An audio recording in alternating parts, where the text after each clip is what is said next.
orbit can be seen as the path for the satellite, and it has some complexities. This certainly is a matter of concern for the scientists.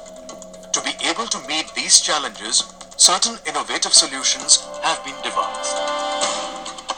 It all starts with the launch itself. The launch vehicle needs continuous tracking. The major landmarks or mission phases in Mars orbiter mission can be categorized into three phases, namely the Earth-bound or geocentric phase, heliocentric or cruise phase, and the Mars orbit phase.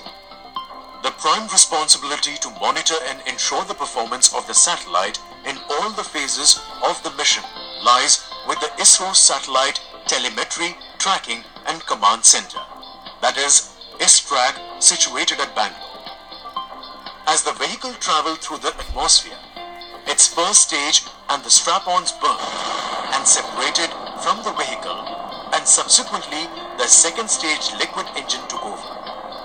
When the vehicle moved away from the atmosphere, the heat shields separated and the second stage handed over the flight to the third stage.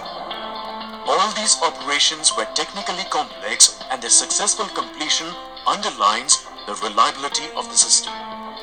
During the first three stages of the flight, ISTRAC downlink stations located at Bangalore, Sriharikota, Port Blair, Brunei and Biak tracked the vehicle and continuously delivered the vehicle telemetry to the control center. Here again, the information on the path of the launch vehicle was crucial. The rocket then entered a long course phase of unpowered hyperbolic trajectory for a duration of about 26 minutes. When the vehicle was out of sight from the Biak ground station, there was a gap of 10 minutes where it was not visible on the monitors of any of the ground stations. To manage and handle this very challenging blind period, elaborate planning was done. When ground stations were not in a position to track the vehicle, two ships, Nalanda and Yamuna, were employed with onboard tracking antenna at Western Pacific Ocean. To have these two ships for tracking was so crucial and important for the mission that the date of the launch of the mission had to be rescheduled, as initially these ships could not reach the pre-identified location due to bad weather.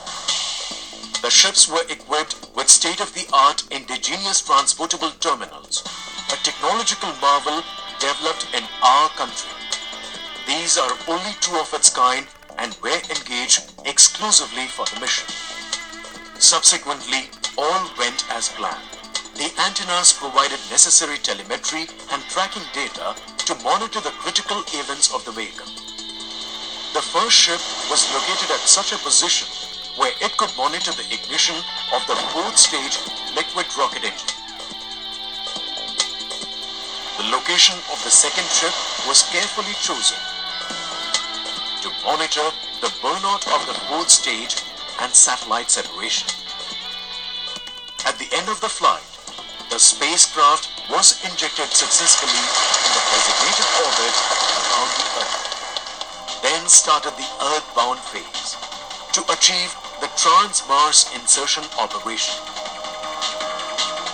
Here it was required to raise the apogee altitudes in every successive orbit with proper velocity and thrust.